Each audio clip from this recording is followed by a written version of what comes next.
Hey man, it's Dan with Good Guys to Great Men. Thanks again for watching today. Whatever you're thinking about is creating your emotional state. Whatever you're thinking about is creating how you're feeling, what your experience is.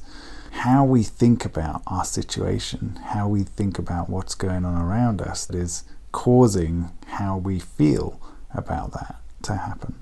In relationships, wanting to improve them, deepen them, make them more passionate, more connected, that sort of thing, or dealing with some kind of disconnection, affair or breakup or divorce, potential separation. His focus has moved back away from what it was on, which was him and his future and how he was going to move forward, and creating lots of opportunities for him to be able to enjoy his life, and back towards her, back towards the situation, back towards what isn't happening, what he wants to be different, what needs to change.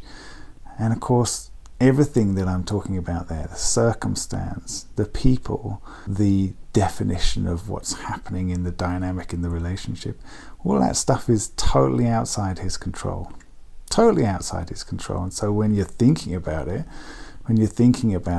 you're trying to find what's the angle, what's the route, what's the right path, what do I need to do to get what I want, or trying to ruminate on what's going on with the other person, projecting, analyzing, guessing, trying to find out what it is that the other person is thinking, or something changes in the situation and you're trying to work out, well, how do I make it different? What do I need to do? Most of the time we're focused on something that we can't control, something that is controlled by somebody else. The majority of stuff is totally outside our control. Even when we think we've got something nailed, even when we think we've got something totally analyzed and we've got all the answers, there's always something that can happen. There's always something that can come out of left field and make things a little bit more unpredictable. You never quite know. You can never quite analyze things perfectly to have all the angles covered. So then it comes down to, okay, well, what can I do? How do I stop all of the negative feelings and emotions and stop myself feeling anxious and get back onto the path that I was on before? It's how you think about your situation. It's how you think about the events. It's how you think about the people in your life and what meaning you give to those thoughts. So how you interpret what they're doing, what they're saying, how you interpret what's happened to mean something about you and your life, and to mean something about what options you have, what opportunities you have, how that limits you and stops you from being able to do or create the kind of experiences that you want to have. You can always create whatever it is that you want to have. You always have a choice. We just struggle with that. We're so used to the behavior patterns and the things that we struggle with. We're so used to struggling with those for so long, especially in a long-term relationship or a long career at the same place, or dealing with certain people, family members or whatever that you've known for such a long period of time. We're so used to having to battle in certain ways or having to deal with people in certain ways that we kind of argue that point and say, no, I don't have a choice. This is how it is. It's them, or we're pointing the finger and blaming elsewhere. But you always have a choice. You always have a choice. You can always choose something different. You can always choose a different path. And it starts with how are you thinking about the problem? How are you thinking about the problem? How are you thinking about yourself and your options? What meaning are you giving to that?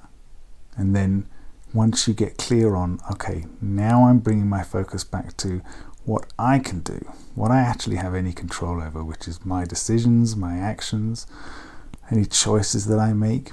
Now you've got an option to take some action, and that's the thing that makes the biggest difference. And so in this kind of situation, I'm always starting with where your focus is here, right? Your focus is on her or on the relationship. Your focus is on this struggle that you're having with a person in your life, with a family member or work or whatever it is. That's where your struggle is, and that's where your focus is, because you're trying to control that, but you can't. And so bringing it back to what can you control, which is you. What are you going to do? What action are you going to take? And so oftentimes we'll start with, what are you doing to take care of yourself? And I always love to say, What are you doing that's fun in your life? And so many times the answer to that question is, oh, I don't even really know what is fun for me.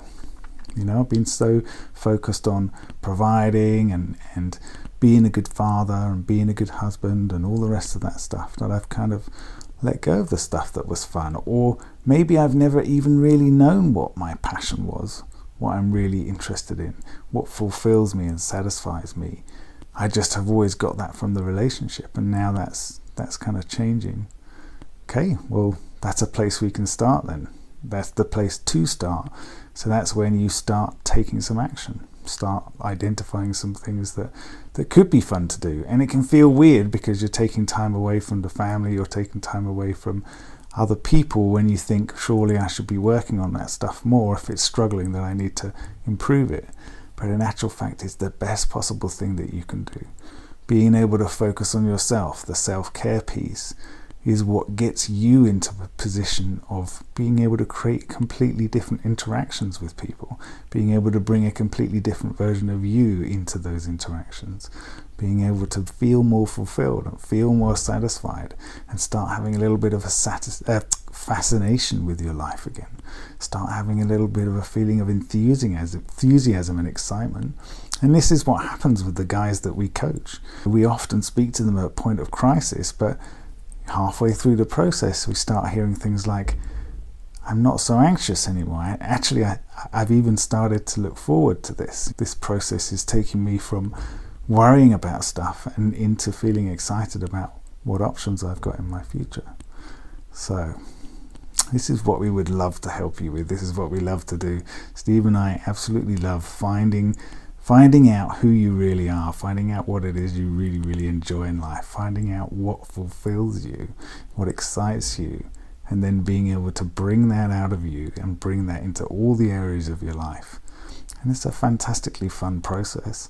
And the good thing is it's kind of fail-proof. We define who you are and how you love to be as a man on the way that you enjoy being, on the things that you enjoy doing. Right? And if there's anything in your life that doesn't align with that, then that doesn't stay in your life much longer. You just end up creating a life of fun, fulfillment, happiness, excitement, opportunity, passion, connection, love, all the good stuff. But you have to commit to it. So this is what we're always inviting you into. If you say you want more of this, then you have to make a commitment. You have to choose it. You have to say, I choose something more for me.